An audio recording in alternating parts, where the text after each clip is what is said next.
Here's how you can make your own YouTube background very quickly for less than $50. Next, just put 4 screws in the wall near the ceiling.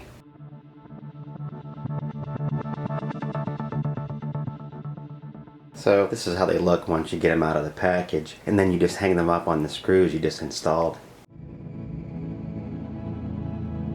It's a good idea to use zip ties to hold the LEDs. If you have to join 2 sets of lights together, add 1 more screw right where they meet. It's also a real good idea right now to make sure they work.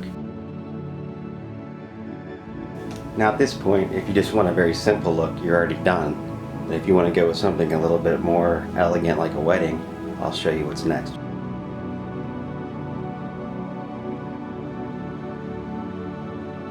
So it looks like that, then you pull the string through. Then you just tie the string to the screws.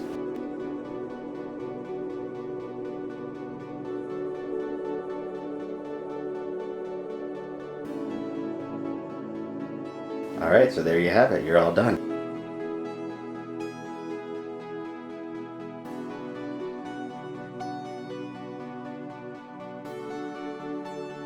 Also, don't miss my tutorial on how to make your own DIY green screen in case you wanted to customize your own background.